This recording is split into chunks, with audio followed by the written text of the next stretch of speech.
Evakuasi sopir truk pengangkut kain yang mengalami kecelakaan di Purwakarta, Jawa Barat berlangsung dramatis. Dalam video amatir warga, petugas damkar berjibaku mengevakuasi sopir truk yang terjepit di bagian depan truk. Upaya evakuasi baru berhasil 2 jam kemudian. Kecelakaan ini berawal saat truk pengangkut kain melaju dari arah Bandung menuju Jakarta dengan kecepatan tinggi. Saat tiba di lokasi, rem truk diduga tidak berfungsi sehingga truk langsung menabrak mobil box dan warung di pinggir jalan. Sopir dan 2 orang kernet truk yang mengalami sejumlah luka langsung dilarikan ke Rumah Sakit Bayu Asih Purwakarta.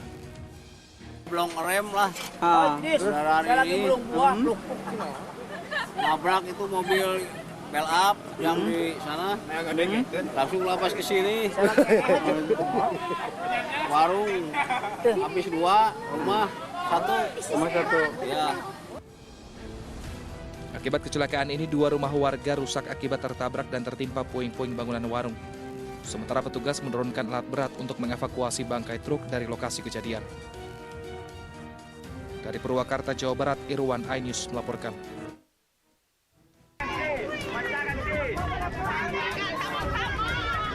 Puluhan PKL yang terdiri dari emak-emak yang berada di sepanjang pantai Koto Merapak dan Hang Tuah ini mengamuk dan memblokir jalan raya saat lapak mereka hendak ditertibkan oleh petugas gabungan Satpol PP dan kepolisian.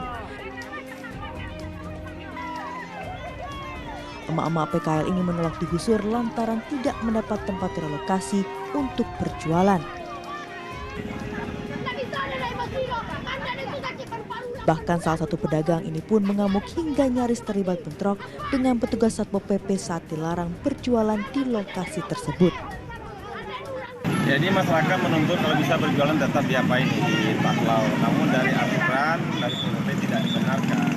Kalau berjualan di situ. Sebelumnya pemerintah Kota Padang melalui Dinas Pariwisata telah melakukan larangan berjualan di sepanjang kawasan wisata Pantai Koto Merapak dengan alasan lokasi berdagang berada di badan jalan.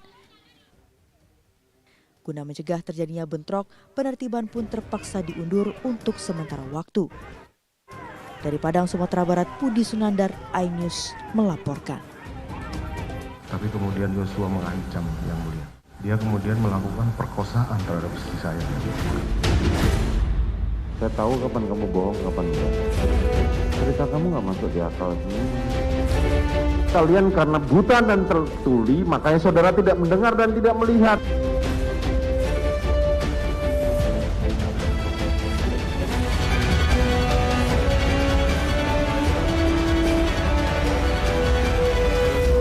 Ferdy Sambo menjalani persidangan dengan 4 terdakwa lainnya termasuk istrinya Putri Chandrawati dan 3 mantan anak buahnya, Richard Eliezer, Ricky Rizal, dan Kuat Ma'ruf.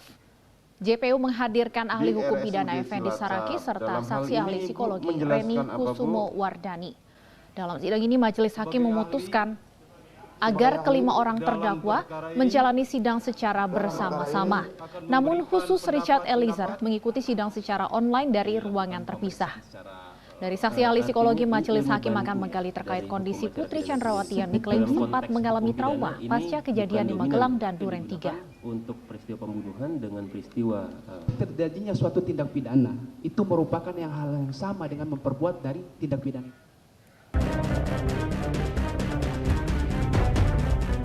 Ahli digital forensik memberikan kesaksian dalam sidang lanjutan kasus pembunuhan Yosua Huta Barat.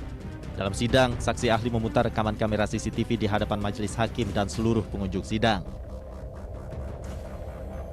Dalam rekaman itu tampak Ferdy Sambo tidak menggunakan sarung tangan saat menuju TKP pembunuhan. Hal ini membuat kuasa hukum Ferdy Sambo berkomentar dan mengatakan bahwa fakta yang terlihat di dalam rekaman video tidak sesuai dengan keterangan Richard Eliezer yang sebelumnya mengatakan Ferdy Sambo menggunakan sarung tangan saat datang ke rumah dinas Duren 3. Sarung tangan Ferdy Sambo menjadi teka-teki lantaran ada 2 keterangan berbeda yang muncul di persidangan terkait hal ini. Richard Eliezer dalam kesaksiannya yakin bahwa Ferdy Sambo memakai sarung tangan hitam. Sementara kuasa hukum Sambo mengklaim kliennya tidak mengenakan sarung tangan di TKP pembunuhan Yosua. Rekaman CCTV sarung tangan Sambo diduga bisa mengarahkan fakta pada keberadaan sidik jari Sambo pada pistol yang digunakan untuk membunuh Yosua Huta Barat. Keberadaan sidik jari Sambo di pistol dinilai penting, lantaran bisa membuktikan apakah Sambo ikut menembak Yosua sekaligus mematahkan keterangan Eliezer, ataukah Sambo tidak terlibat langsung penembakan Yosua karena sidik jarinya tidak ditemukan pada pistol yang membunuh Yosua. Dari Jakarta, Tim Liputan iNews melaporkan. Jangan kasar! Wah, jangan kasar! Weh, pemukulan ke anak ya. Pemukulan ke anak, pemukulan ke anak. Aksi penganiayaan terhadap seorang anak laki-laki oleh ayah kandungnya sendiri menghebohkan jagat maya. Diketahui peristiwa penganiayaan terjadi di apartemen pelaku di kawasan Tebet, Jakarta Selatan. Video penganiayaan ini diunggah oleh ibu korban yang kini telah bercerai dengan terduga pelaku berinisial RIS.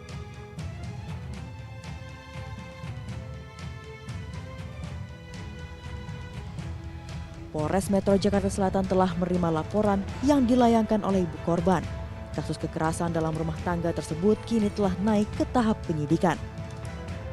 Terlapor sudah diperiksa dari mulai dari yang melaporkan, kemudian saksi, kemudian yang melihat dan mendengar. Untuk terlapor sendiri itu suami dari pelapor atau gimana? Atau ayah dari korban atau seperti apa, Bu? Ya, diduga demikian. Ayah dari korban begitu ya, Bu? Diduga ya. Bu, untuk kasusnya sendiri saat ini masih proses lidik atau sudah naik sidik, Bu? Setelah kita gelar perkara, kasus yang dilaporkan atau sudah viral sudah menjadi penyidikan. Naik dalam status penyidikan gitu, Bu? Iya, betul. Berarti belum lama ini tidak lama ini akan ada penetapan tersangka? Iya, kita tunggu saja. Diketahui terduga pelaku RIS merupakan petinggi di salah satu perusahaan swasta di Indonesia. RIS bahkan memiliki rekam jejak karir di berbagai startup keuangan, e-commerce, dan perbankan. Namun karir yang mumpuni tak menjamin kesejahteraan keluarga. Dalam akun Instagramnya, ibu korban, KE, mengaku juga pernah mengalami penganiayaan serupa. KE membantah video yang ia unggah digunakan untuk memeras pelaku. KE juga membantah dirinya pernah menerima uang dari mantan suaminya itu. Dari Jakarta, Tim Liputan iNews melaporkan.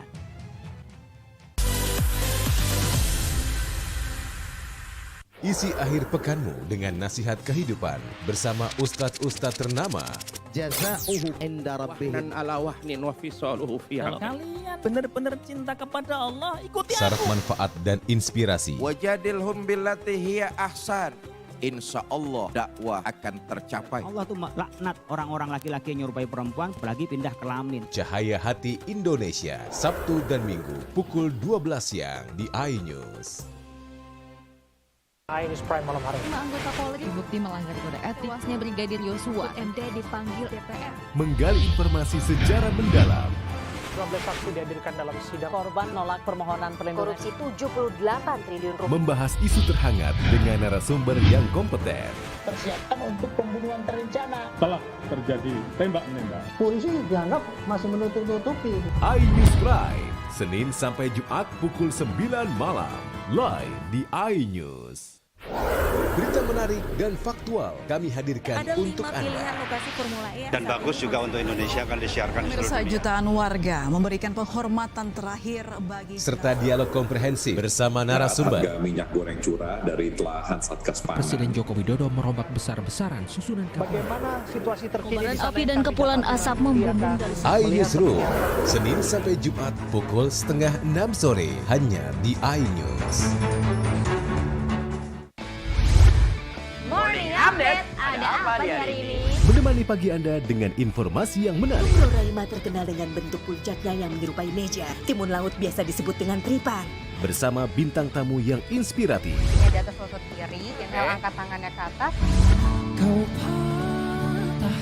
Morning Update, Senin sampai Jumat pukul 7 pagi di iNews.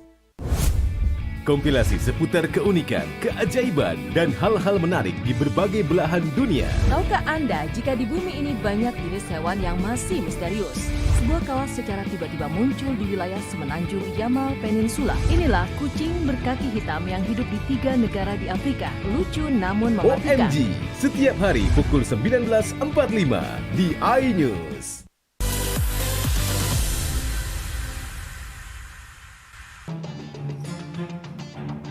Bocah berinisial T kini masih menjalani perawatan di rumah sakit swasta di Kota Pekanbaru, Riau pasca kemaluannya terpotong saat mengikuti hitanan massal hari Minggu lalu. Kegiatan hitanan massal digelar dalam rangka perayaan ulang tahun putra dari pemilik klinik tempat dilangsungkannya acara tersebut yang diikuti puluhan anak. Namun meski begitu, orang tua korban tidak menuntut pihak klinik dan petugas medis atas kejadian nahas tersebut. Ketika saya selaku orang tua tidak mempermasalahkan persoalan yang terjadi terhadap anak saya selaku orang tua pada saat membawa ke acara syukuran sunat gratis tidak ada paksaan dari pihak manapun. Saya selaku orang tua tidak menuntut kepada pihak klinik dan petugas. Hingga saat ini bocah tersebut masih menjalani perawatan intensif di rumah sakit. Dari Pekanbaru Riau, Muhammad Yusuf Marpaung, iNews melaporkan.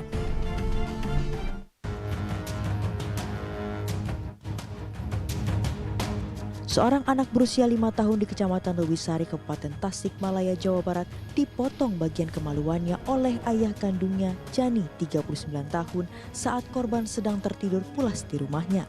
Korban dipotong bagian kemaluannya dengan menggunakan silet sehingga mengalami pendarahan. Korban pun langsung dibawa ke Rumah Sakit Umum Daerah SMC, Kabupaten Singaparna. Setelah mendapatkan informasi tersebut, Ketua KPAID Kabupaten Tasikmalaya langsung mendatangi korban yang dirawat di rumah sakit. Ya, adanya dugaan ada anak yang memang alat vitalnya diduga dipotong oleh ayah kandungnya. Dan kemudian setelah kami melakukan cross check, ternyata betul anak itu sudah ada di rumah sakit SMC Singaparna. Satreskrim Polres Tasikmalaya berhasil mengamankan pelaku di rumahnya. Pelaku diduga mengalami gangguan jiwa. Saat diinterogasi, jawaban pelaku terkadang tidak sesuai pertanyaan sehingga belum diketahui pasti motif pelaku. Dari Tasikmalaya, Jawa Barat, Asep Juharyono, iNews melaporkan. Kita memang sudah mengamankan saudara J kemarin sore pada saat kejadian pukul 17.00 pada saat anaknya lagi tertidur, saudara J melakukan pemotongan terhadap ke depan alat vital anaknya sendiri. Nah, ini kita ambil keterangan kemarin, langsung kita tangkap dan kita bawa ke kantor. Terus kita interogasi, kita minta keterangan dari saudara J bahwa sebelumnya dari siang mungkin terus hari-hari sebelumnya ada cekcok dengan istrinya bahwa anaknya istrinya ingin segera anaknya disunat, cuman mungkin karena satu dan lain hal saudara J belum bisa melaksanakan itu, dan pada hari di saat kejadian itu, di saat dia istrinya ke warung, saudara J melihat anaknya tidur, langsung mengambil silet dan memotong kemaluan anaknya. Jadi maksudnya motif sementara dari hasil interogasi ini pelaku berupaya untuk menyunat sendiri anak pelaku, begitu Pak? Ya, dari keterangan terakhir yang kita minta tadi siang, kita periksa secara maraton saudara J. Tadi dia menerangkan bahwa sebelumnya cekcok dengan istrinya, ingin anaknya segera disunat, karena kesel dan agak temperamen memang saudara J ini. Akhirnya pas istrinya keluar dan anaknya tidur, dipotonglah seperti disunat anaknya itu. Artinya pelaku melakukan ini dalam keadaan emosi, Pak, ya. Kemudian kondisi anaknya sendiri hingga saat ini seperti apa, Pak? Kita telah cek tadi ke rumah sakit, sudah dilakukan perawatan oleh dokter, dilakukan operasi, dan sekarang sudah dilaksanakan seperti disunat, Mas. Jadi alhamdulillah alat kelaminnya tidak mengalami cacat. Bahwa kemudian fakta ayah korban melakukan hal ini karena emosi, apakah sebelumnya juga pernah ada penganiayaan lain yang diterima atau diderita oleh korban, Pak? Ya, memang kita udah tanya ke keluarga, memang pernah beberapa kali, cuman ibunya belum bisa kita minta keterangan secara resmi karena masih menunggu anaknya di rumah sakit. Oke, kalau pada saat kejadian pelaku melakukan hal ini, Pak, apakah di rumah hanya ada pelaku dan korban, tidak ada yang lain? Ibunya di mana, Pak? ibunya lagi ke warung. Ada kakaknya umur 8 tahun. Nah, pada saat kejadian itu, setelah dipotong, itu anaknya kan teriak-teriak. Setelah teriak-teriak, digendonglah oleh kakaknya yang umur 8 tahun, anak ini keluar. Gitu. Dari hasil interogasi sementara, seperti apa Pak profil dari pelaku ini? Karena informasinya sempat beredar, pelaku ini merupakan ODGJ. Apakah informasi ini bisa dikonfirmasi Pak? Memang dari informasi yang kita dapat dari interogasi dengan istrinya, pernah memang diobservasi ke rumah sakit untuk untuk berobat tentang temperamen yang tinggi. Nah, cuman kita juga nanti akan melaksanakan pengecekan terhadap kejiwaan dari korban, dari tersangka ini. Tapi pada saat interogasi, pelaku ini bisa dimintai keterangan dengan jelas Pak? Bisa berkomunikasi dengan baik? Bisa berkomunikasi dengan baik. Memang beberapa keterangannya ada yang diulang-ulang, yang dirubah-rubah, gitu kayaknya berbeda-beda. Ya, tapi kita coba melakukan pendekatan, diperiksa secara intensif supaya mendapatkan keterangan yang sebenar-benarnya. Dan kita juga akan melaksanakan pemeriksaan kejiwaan terhadap tersangka ini. Oke, Pak Ari, tadi Anda katakan bahwa korban sudah menjalani operasi. Apakah kemudian alat vitalnya ini bisa kembali normal? Seperti apa dokter mendiagnosanya, Pak? Seperti yang disampaikan oleh perawat atau dokter tadi di rumah sakit, alat vitalnya tidak mengalami gangguan yang kecacatan lah dalam artian, sehingga diproses menjadi punah seperti biasa. Pak, kami ingin konfirmasi apakah pelaku saat ini sudah ditetapkan sebagai tersangka dan pasal apa yang dijeratkan kepadanya? Sudah Mbak, sudah ditetapkan sebagai tersangka. Kita menetapkan pasal 80 Undang-Undang Nomor 35 Tahun 2014 tentang perlindungan anak dengan ancaman 5 tahun penjara.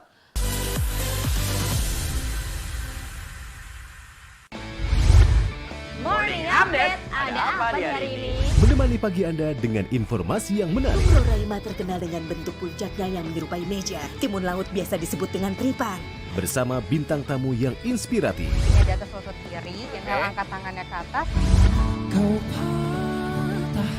Morning Update, Senin sampai Jumat pukul 7 pagi di iNews. iNews Prime malam hari. 5 anggota Polri terbukti melanggar kode etik. Tuasnya Brigadir Yosua, MD dipanggil DPR. Menggali informasi secara mendalam. 12 saksi dihadirkan dalam sidang. Korban nolak permohonan perlindungan. Korupsi 78 triliun rupiah. Membahas isu terhangat dengan narasumber yang kompeten. Persiapkan untuk pembunuhan terencana. Telah terjadi tembak-menembak. Polisi dianggap masih menutup-nutupi. iNews Prime, Senin sampai Jumat pukul 9 malam. Live di iNews. Berita menarik dan faktual kami hadirkan untuk Anda. Pilihan lokasi Formula E. Dan bagus juga untuk Indonesia akan disiarkan di seluruh dunia. Jutaan warga memberikan penghormatan terakhir bagi Serta dialog komprehensif bersama narasumber. Harga minyak goreng curah dari telahan Satgas Pangan. Presiden Joko Widodo merombak besar-besaran susunan Bagaimana situasi terkini? Api dan kepulan asap membumbung dari iNewsroom, Senin sampai Jumat pukul 5:30 sore hanya di iNews. Kompilasi seputar keunikan, keajaiban, dan hal-hal menarik di berbagai belahan dunia. Tahukah Anda jika di bumi ini banyak jenis hewan yang masih misterius? Sebuah kawas secara tiba-tiba muncul di wilayah semenanjung Yamal Peninsula. Inilah kucing berkaki hitam yang hidup di 3 negara di Afrika. Lucu namun mematikan. OMG, setiap hari pukul 19.45 di iNews. Morning Update, ada apa di hari ini? Menemani pagi Anda dengan informasi yang menarik. Pulau terkenal dengan bentuk puncaknya yang menyerupai meja. Timun laut biasa disebut dengan tripang. Bersama bintang tamu yang inspiratif. Ini di atas lutut kiri, inhale angkat tangannya ke atas. Morning Update, Senin sampai Jumat pukul 7 pagi di iNews.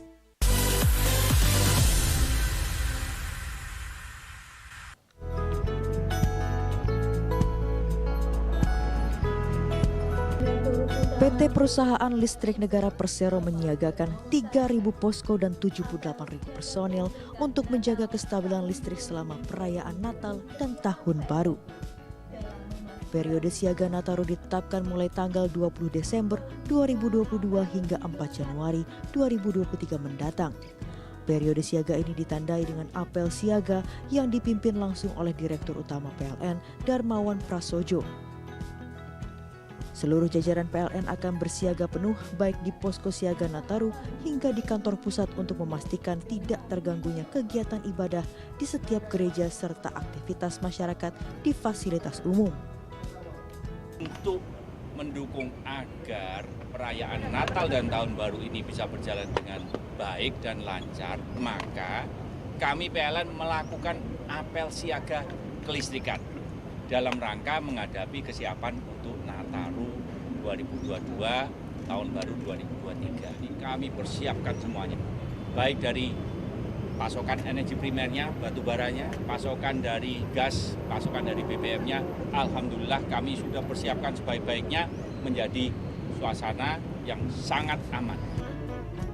PT PLN juga memastikan seluruh stasiun pengisian kendaraan listrik umum atau SPKLU beroperasi dengan baik bagi pengguna kendaraan listrik, mulai dari Aceh hingga Papua dengan total 569 unit SPKLU yang tersebar di 237 lokasi termasuk di sejumlah ruas tol Trans Jawa. Dari Jakarta, Ade Firmansyah, iNews melaporkan. Meski demikian, Menpora menyebut masih ada catatan dari FIFA untuk diperbaiki dari Indonesia. Pemerintah terus melakukan persiapan untuk menyambut gelaran Piala Dunia U20 2023, di mana Indonesia menjadi tuan rumah. Selain telah melakukan peluncuran maskot bernama Bacuya, pemerintah juga baru membuka lowongan untuk 1.500 relawan Piala Dunia U20 2023. Sejumlah infrastruktur pendukung di stadion yang dipilih menjadi venue pun telah diperbaiki, mulai dari rumput lapangan, ruang ganti pemain, hingga ruang konferensi pers media. Sementara itu masih ada catatan dari FIFA yang perlu diperbaiki Indonesia sebagai tuan rumah, yaitu terkait rumput yang belum memenuhi standar.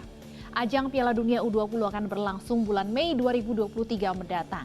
Indonesia sejatinya ditunjuk menjadi tuan rumah pada 2021, namun Piala Dunia U20 dibatalkan akibat pandemi COVID-19.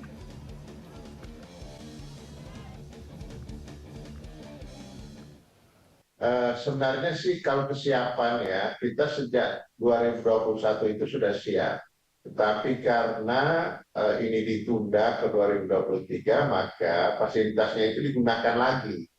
Misalnya lapangan-lapangan yang akan digunakan untuk pertandingan maupun untuk latihan, kita izinkan untuk digunakan. Tapi akhir dari 2022 ini diperbaiki lagi, ada yang diperbaiki langsung oleh pusat, oleh Kementerian PUPR, kemudian ada yang daerah juga ikut memperbaiki.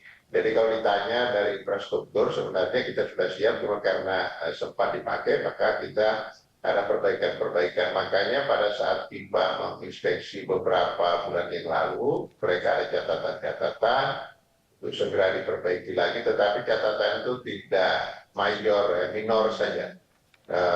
Terutama soal rumput. Nah, rumput ini karena dipakai pasti dia rusak lagi. Nah, sekarang kita perbaiki. Ini kan rumput ini kan gampang stres, dia makhluk hidup ya. Jadi kita usahakan bagaimana untuk membuat dia supaya tidak ada tekanan yang terlalu, dan untuk menuju itu diperbaiki oleh Kementerian PUPR. Selanjutnya yang lain-lain saya kira nggak ada masalah ya. Nanti FIFA akan datang lagi pada bulan Januari untuk menginspeksi lagi, nanti kita akan lihat mana yang akan ada catatan lagi. Tapi secara keseluruhan sih sebenarnya dari infrastruktur baik itu venue untuk pertandingan maupun lapangan-lapangan latihan kita sudah siap. Oke, artinya perbaikan minor saja yang nanti dilakukan ya Pak. Kemudian stadion Pak, terkait stadion mana saja nanti yang akan dipakai dalam gelaran ini Pak? Ya, tetap FIFA masih mencantumkan 6 stadion. Di Jakarta itu adalah stadion utama Gelora Bung Karno GBK. Kemudian di Bandung itu Sijalak Harupat, di Solo itu Manahan Solo, kemudian di Surabaya itu adalah GBT Gelora Bung Tomo, dan di Palembang itu Stadion Jakabaring, serta di Bali itu Kapten Iwayan Dipta. Nah ini semua sudah siap dengan lapangan-lapangan pendukungnya. Lapangan pendukung ini maksudkan untuk latihan. Jadi kalau tim-tim sebelum bertanding kan mereka akan latihan, nah dia tidak diperkenankan untuk latihan di venue utamanya. Dia disiapkan. Misalnya seperti Stadion Utama, Gelora Bung Karno, mereka latihannya di Stadion Madia, di lapangan ABC, dan beberapa lapangan yang sudah disiapkan untuk itu. Baik. Jadi FIFA tetap masih dalam 6 kota itu. Baik, Pak Zainuddin, apakah juga ada kebijakan baru terkait dengan pengamanan supporter nantinya? Ya, semua kegiatan ya itu langsung dikomandani oleh FIFA.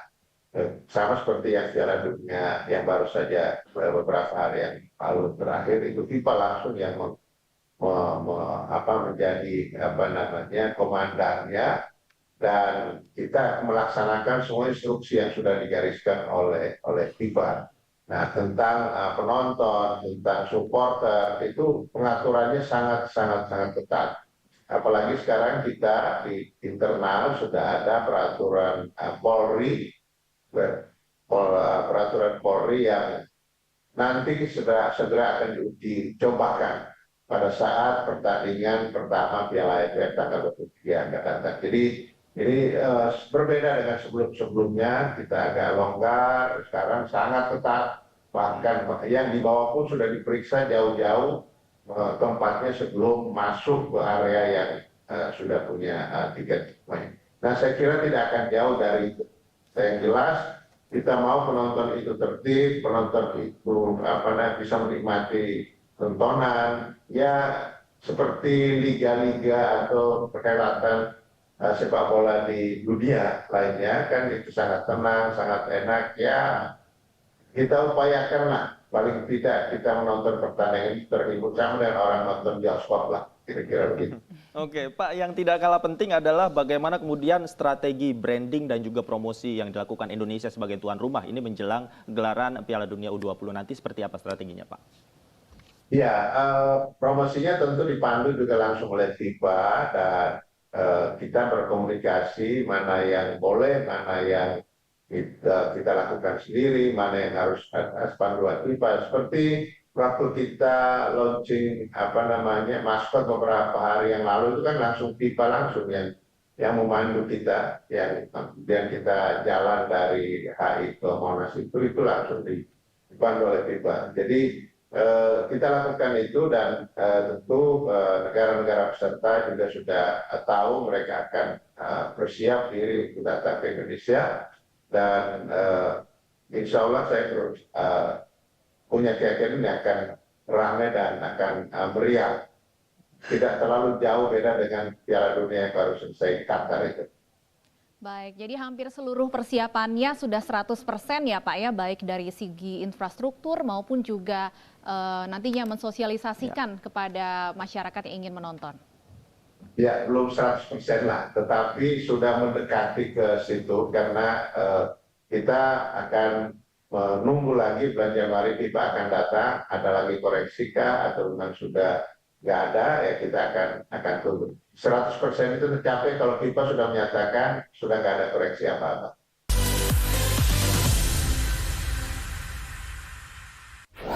Berita menarik dan faktual kami hadirkan ada untuk Anda. Lokasi Formula E dan bagus juga untuk Indonesia akan disiarkan di seluruh dunia. Jutaan warga memberikan penghormatan terakhir bagi serta dialog komprehensif bersama narasumber. Harga minyak goreng curah dari telahan Satgas Pangan. Presiden Joko Widodo merombak besar-besaran susunan bagaimana situasi terkini. Api dan kepulan asap membumbung dari iNewsroom, Senin sampai Jumat pukul 5:30 sore hanya di iNews. Isi akhir pekanmu dengan nasihat kehidupan bersama ustadz-ustadz ternama. Wajadilhum billati hiya ahsan. Insyaallah Cahaya Hati Indonesia, Sabtu dan Minggu pukul 12 siang hanya di iNews.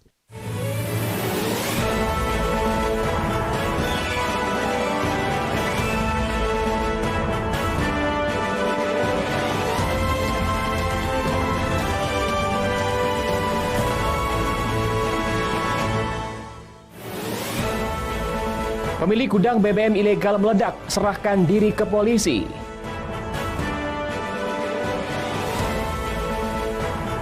PT Kereta Api Indonesia di Vertiga siapkan 700 personil. Pindang tempoyak kaya rempah dengan kuah menyegarkan.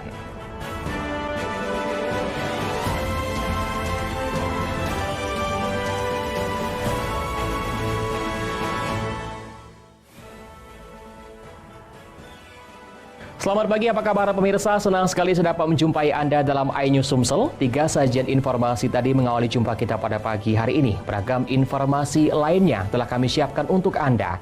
Bersama saya, Ari Kristianto. Inilah iNews Sumsel selengkapnya.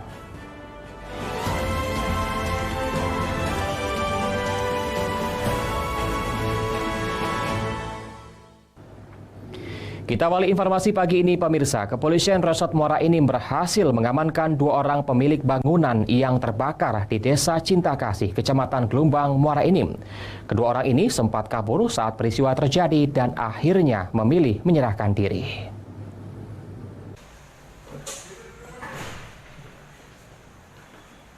Setelah dilakukan tindak lanjut atas kejadian ledakan gudang penimbunan minyak ilegal di Desa Cinta Kasih oleh pihak kepolisian dengan memburu pemilik gudang, akhirnya Endang dan Firdaus selaku pemilik gudang menyerahkan diri.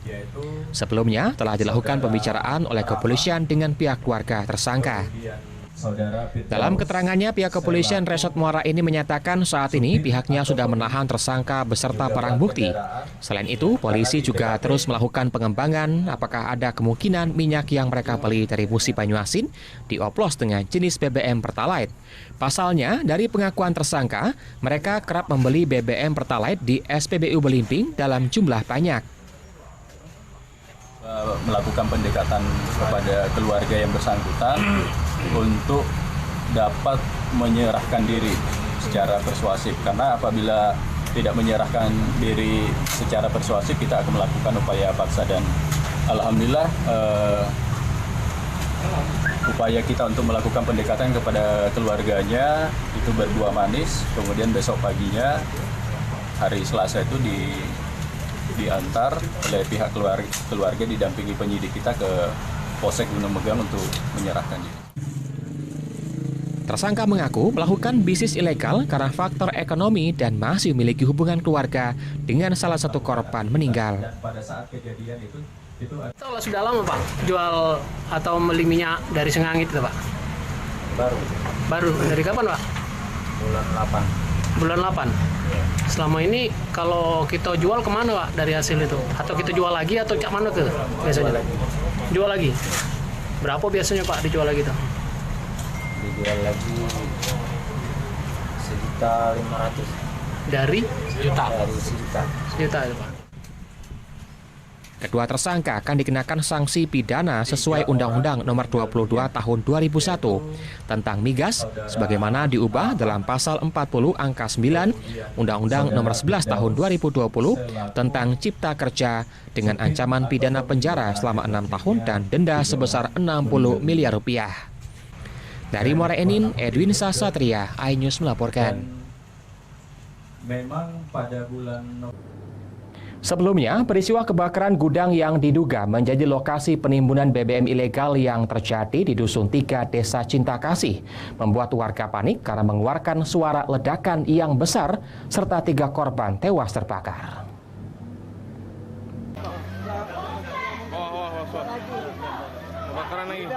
Warga Desa Cinta Kasih, Kecamatan Belimbing, Kabupaten Muara Enim dihebohkan dengan terjadinya kebakaran hebat yang menghanguskan gudang beserta 2 unit kendaraan roda 4 serta mengakibatkan 3 orang tewas terpanggang di dalam gudang. Peristiwa terjadi sekitar pukul 8 pagi, tiba-tiba api membesar dan membuat panik warga sekitar.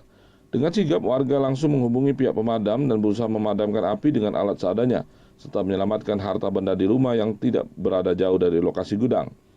Kapolres Muara Enim AKBP Andi Supriyadi mendatangi lokasi dan memimpin olah TKP.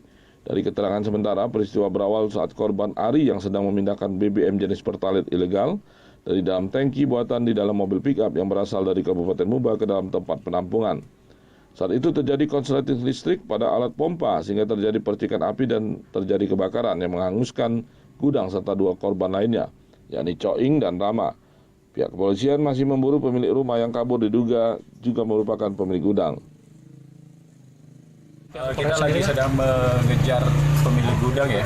Kita mudah-mudahan secepatnya bisa kita tangkap, kemudian kita amankan untuk kita prosesi di lebih lanjut. Untuk korban sendiri sekarang di mana Pak?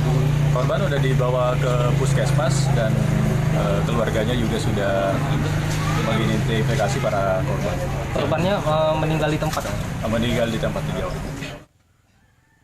Kapolres juga mengatakan pemilik rumah masuk daftar target operasi pihak kepolisian. 1 unit minibus dan 1 unit mobil pick-up serta pompa juga hangus terbakar. Dari Muara Enim, Edwin Satria Anyus melapor.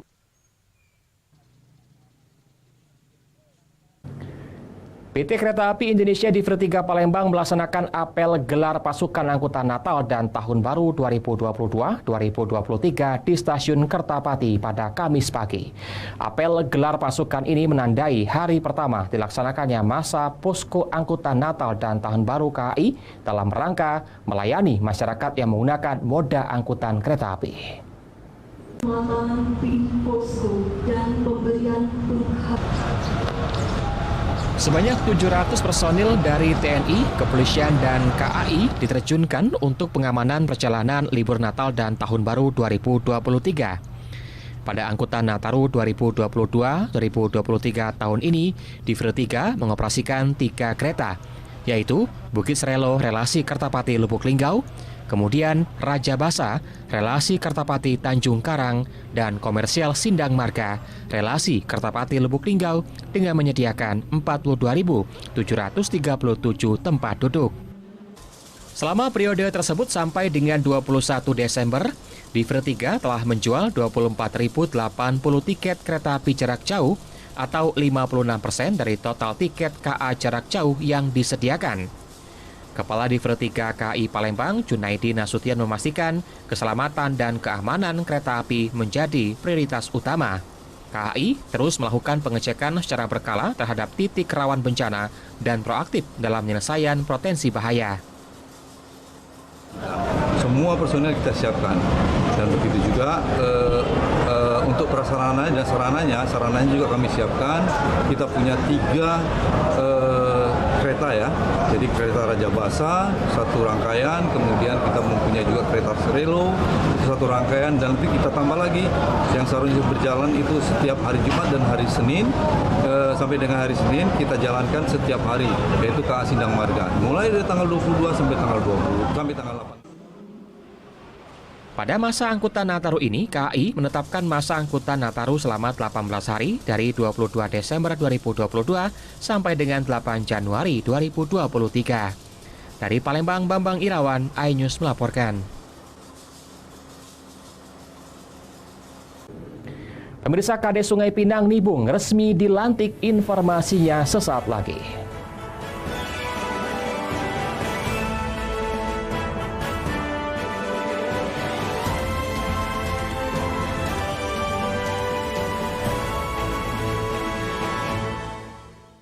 Isi akhir pekanmu dengan nasihat kehidupan bersama ustadz-ustadz ternama. Jazauhu inda rabbihim ala wahnin wa fisaluhu fi kalian benar-benar cinta kepada Allah, ikuti syarat aku. Manfaat dan inspirasi. Wajadilhum billati hiya ahsan.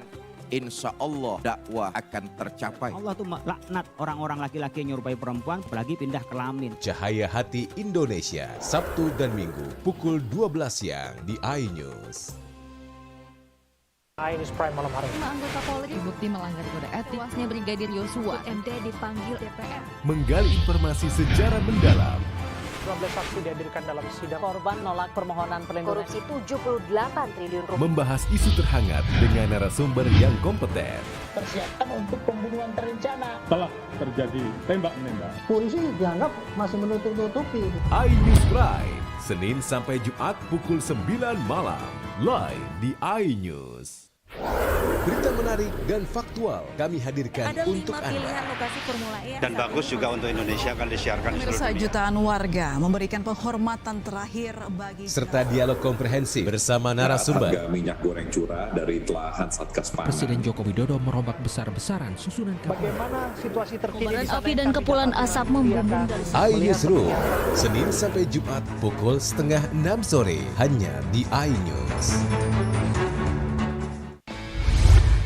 Morning Update, ada apa di hari ini? Menemani pagi Anda dengan informasi yang menarik. Floralima terkenal dengan bentuk puncaknya yang menyerupai meja. Timun laut biasa disebut dengan tripang. Bersama bintang tamu yang inspiratif. Ini di atas lutut kiri, inhale angkat tangannya ke atas. Morning Update, Senin sampai Jumat pukul 7 pagi di iNews. Kompilasi seputar keunikan, keajaiban, dan hal-hal menarik di berbagai belahan dunia. Tahukah Anda jika di bumi ini banyak jenis hewan yang masih misterius? Sebuah kawas secara tiba-tiba muncul di wilayah semenanjung Yamal Peninsula. Inilah kucing berkaki hitam yang hidup di 3 negara di Afrika. Lucu namun mematikan. OMG, setiap hari pukul 19.45 di iNews.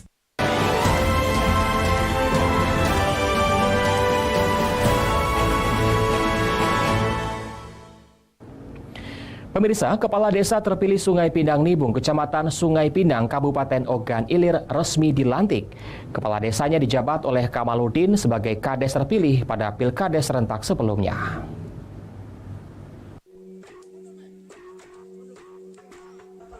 Kepala Desa terpilih Sungai Pindang Nibung, Kecamatan Sungai Pindang, Kabupaten Ogan Ilir, Kamaludin, akhirnya resmi dilantik dan disumpah jabatannya sebagai Kepala Desa oleh Bupati Ogan Ilir Panca Wijaya Akbar, bertempat di Desa Pindang Mas, Kecamatan Sungai Pindang. Masyarakat pun berbondong-bondong mendatangi lokasi pelantikan Kepala Desa guna menyaksikan secara langsung proses pelantikan Kepala Desa baru mereka. Ucapan selamat kepada Kepala Desa juga datang mengalir silih berganti. Masyarakat berharap Kepala Desa Kamaludin mampu menjalankan roda pemerintahan desa dengan baik sehingga Desa Sungai Pindang Nibung akan jauh lebih maju dari sebelumnya. Jangan sampai ke depan mengecewakan masyarakat karena kepemimpinan yang bobrok. Kepala Desa Sungai Pindang Nibung Kamaludin pun mengatakan program yang akan dilaksanakan di antaranya memajukan Desa Pindang Nibung dengan memberdayakan SDM dan SDA serta potensi yang ada sehingga ke depan Sungai Pindang Nibung siap bersaing dengan desa-desa di luar sana. Dengan demikian, pemerintah desa akan bersinergi dengan pemerintah Kabupaten Ogan Ilir sesuai visi misi yang ada menuju Ogan Ilir bangkit. Akan saya laksanakan diantaranya memajukan Desa Pindang Nibung dengan memberdayakan SDM dan SDA maupun potensi desa yang ada sehingga ke depan Pindang Nibung bisa menjadi desa yang siap bersaing dengan desa-desa yang lain di luar sana. Dengan demikian akan bersinergi dengan pemerintah sesuai dengan visi misi yang ada menuju Ogan Ilir bangkit. Masyarakat diminta untuk mendukung penuh pemerintahan desa demi terwujudnya Pindang Nibung sesuai harapan. Pindang Nibung milik bersama, maju bersama, bersama kita bisa, Pindang Nibung bangkit. Dari Ogan Ilir, Fitriadi, iNews melaporkan. Satres Narkoba Polres Ogan Komering Ulu merazia kafe remang-remang di kawasan Simpang Imam, Kecamatan Ulu Ogan, perbatasan dengan Kabupaten Muara Enim. Hasilnya, puluhan pengunjung dites urin secara acak, serta ditemukan narkoba dari salah satu pengunjung. Satres Narkoba Polres Ogan Komering Ulu yang dipimpin Kasat Narkoba AKP Ujang Abdul Aziz melaksanakan apel dan pemetaan wilayah yang akan didatangi. Kali ini para anggota akan melakukan razia kafe yang meresahkan warga di sekitar kawasan Simpang Imam Kecamatan Ulu Ogan. Saat tiba di lokasi, polisi langsung menggerebek 2 kafe yang berdekatan. Satu persatu pengunjung diperiksa dan dilakukan tes urin secara mendadak. Selain itu, polisi juga menemukan diduga narkoba dari salah satu pengunjung serta ratusan miras. Diduga kafe ini menjadi ajang pesta miras dan narkoba.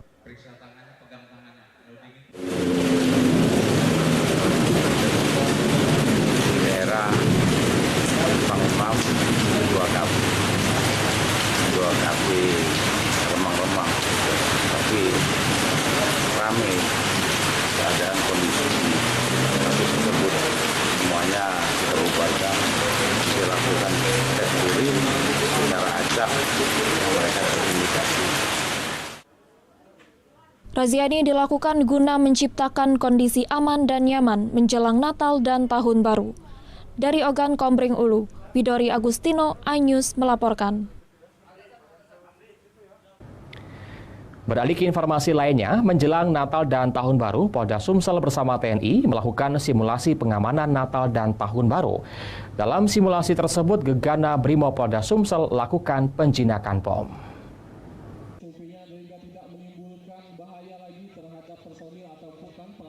Inilah suasana simulasi pengamanan Natal dan Tahun Baru 2023 yang digelar di Jakabaring Sport City Palembang.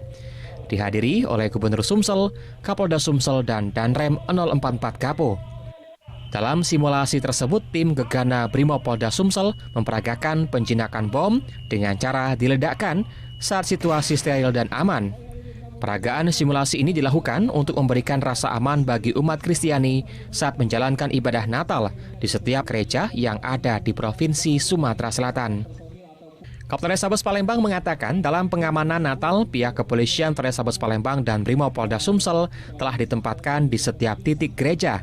Sementara itu, CCTV yang terpasang di setiap gereja akan disambungkan ke saluran NTMC Polri. Selain itu, penembak jitu dari Brimopolda Sumsel ikut diturunkan dalam pengamanan Natal dan Tahun Baru di setiap titik yang dianggap rawan. Nanti kalau ada indikasi atau informasi adanya dugaan bom atau dugaan segera merapat ke tribun untuk kita melaksanakan konsolidasi. Selain itu ada kita siapkan penembak gitu dari Brimob. Berarti tapi sudah ada yang ditempatkan Bang di setiap tempat ibadah. Sudah, kita kan sudah tunjuk pengamanan khusus tempat ibadah. Dengan pengamanan Natal dan Tahun Baru dari Kepolisian dan TNI bersama pihak instansi lain akan memberikan rasa aman bagi umat Kristiani saat menjalankan hari Natal dan Tahun Baru. Dari Palembang, Muhammad David, iNews melaporkan. Pemirsa, usai jeda kami akan segera kembali dengan informasi pindang tempoyak kaya rempah dengan kuah menyegarkan. Tetaplah bersama kami di iNews Sumsel.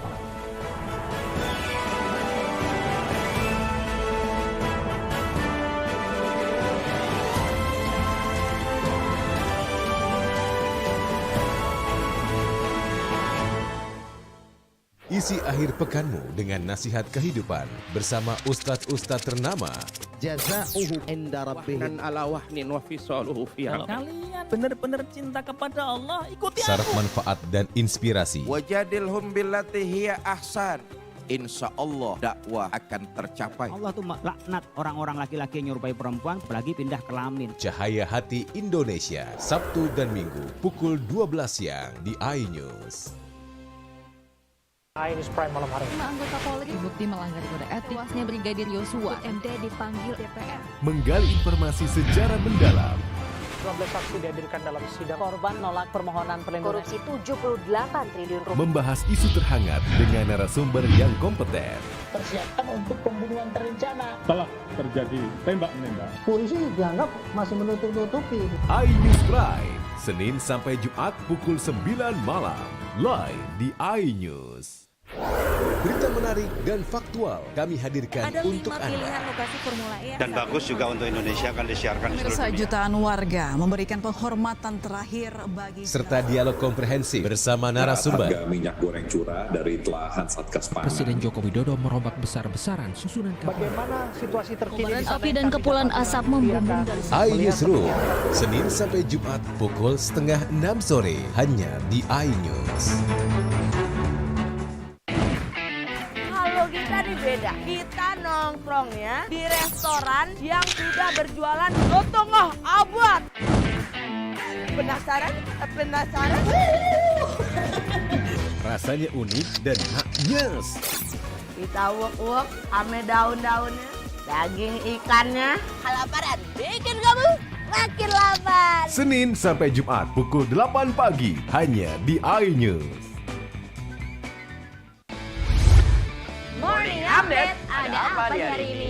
Menemani pagi Anda dengan informasi yang menarik. Floraima terkenal dengan bentuk puncaknya yang menyerupai meja. Timun laut biasa disebut dengan tripang. Bersama bintang tamu yang inspiratif. Ini di atas lutut kiri, inhale angkat tangannya ke atas. Morning Update, Senin sampai Jumat pukul 7 pagi di iNews. Kompilasi seputar keunikan, keajaiban, dan hal-hal menarik di berbagai belahan dunia. Tahukah Anda jika di bumi ini banyak jenis hewan yang masih misterius? Sebuah kawas secara tiba-tiba muncul di wilayah semenanjung Yamal Peninsula. Inilah kucing berkaki hitam yang hidup di 3 negara di Afrika. Lucu namun mematikan. OMG, setiap hari pukul 19.45 di iNews.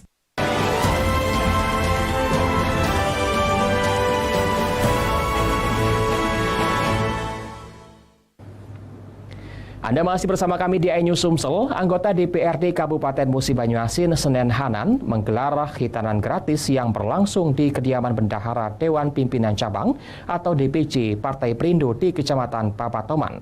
Bakti sosial ini telah dilakukan di 50 tempat yang berbeda.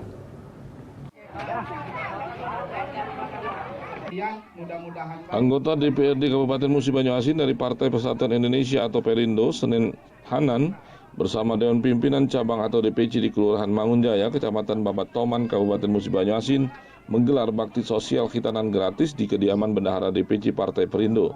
Senen Hanan, anggota DPRD Musi Banyuasin dari Partai Perindo, didampingi istri Ibu Dastri Akuarini, menyambangi anak-anak yang ikut hitanan gratis. Sedikitnya 30 orang peserta anak-anak dihitan dengan melibatkan tim medis.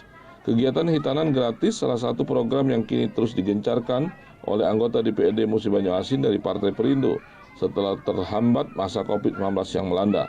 Sebelumnya kegiatan bakti sosial ini telah dilakukan di 50 tempat yang berbeda. Senen Hanan menyampaikan bahwa Partai Perindo yang dipimpin oleh Haritanu Sudibyo ikut pada pemilu 2024 mendatang dengan nomor urut 16. Alhamdulillah kami DPC Babatoman, DPD Kabupaten Musi Banyuasin bersinergi, saya sendiri sebagai anggota legislatif yang terpilih 2019 yang lalu, dan memang acara ini telah dilaksanakan dari beberapa tahun yang lalu, kemudian terhenti ketika adanya pandemi COVID-19. Nah, dengan adanya pengumuman dari KPU RI bahwasanya Partai Perindo adalah salah satu peserta pemilu tahun 2024 ke depan. Tidak sedikit para ibu-ibu terharu karena merasa terbantu adanya hitanan gratis yang digelar anggota DPRD Musi Banyuasin dari Partai Perindo ini. Warga juga berharap agar Senen Hanan dapat terpilih lagi di pemilu mendatang. Senang sekali, semoga kedepannya Kepala Dewan kami DPRD nama Senen ini terpilih kembali karena sangat membantu kalangan bawah. Dari Musi Banyuasin, Edi Lestari, iNews melaporkan. Pemirsa, Kota Palembang memang kaya beragam kuliner yang menggugah selera. Selain pempek, salah satu makanan khas Palembang, pindang tempoyak yang menjadi pilihan pecinta kuliner di bumi Sriwijaya. Dengan rasa ikan patin gurih berpadu fermentasi durian dan rempah-rempah, membuat sensasi rasa kuah yang begitu menyegarkan. Anda penasaran? Berikut liputan selengkapnya untuk Anda.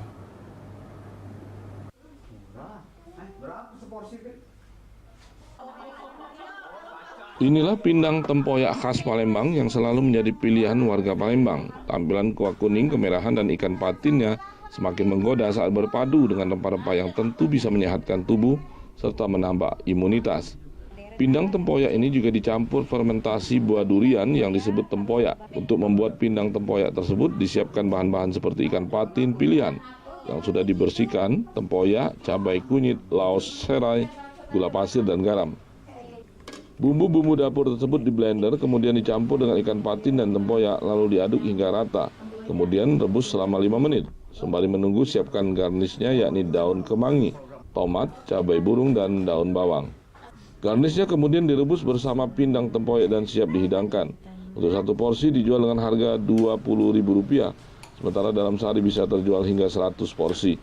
Para penikmat pindang tempoyak pun ketagihan dengan menu yang satu ini. Makan nasi pindang buatan Cek Pit. Pindang apa tuh? Pindang patin tempoyak. Apa rasanya? Bus mantap, pedasnya dapet, asam manisnya dapet, murah. Murah. Sahabat. Sering ya makan sini berarti? Sering. Okay. Enak ya Mbak? Mantap. Suka pesan juga buat banyak-banyak? Karena kebetulan beliau kan bisa dipesan untuk pesan dalam jumlah banyak online kan, jadi kita sering di sini. Kalau untuk harga seporsi 20.000 per porsi. Sehari berapa bisa laku? Kalau untuk sehari lebih kurang 60 sampai 100 porsi. Jualnya gimana? Online? Kami lebih ke online, lebih ke orderan kan. Jadi minatnya ini hari ini juga kami kasih anak panti pindang patin kan, buat anak panti juga, tergantung orderan. Nah, bagaimana pemirsa? Jika Anda ingin menikmati menu ini, bisa langsung berkunjung ke gerai pindang di Jalan Maidul Kenten, Palembang, Atau Anda bisa membuat menu ini di rumah. Dari Palembang, Bambang Irawan, iNews melaporkan. Pemirsa, informasi tadi mengakhiri perjumpaan kami pada pagi hari ini. Saya Ari Kristianto mewakili teman-teman yang bertugas mengucapkan terima kasih atas kebersamaan Anda. Selamat pagi dan sampai jumpa.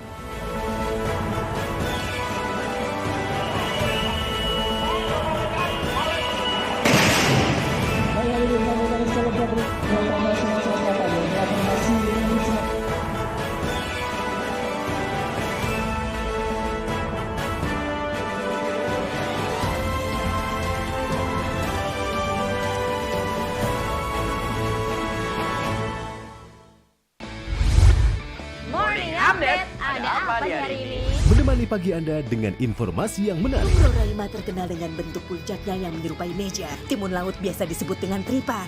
Bersama bintang tamu yang inspiratif. Ini di atas lutut kiri, tinggal angkat tangannya ke atas.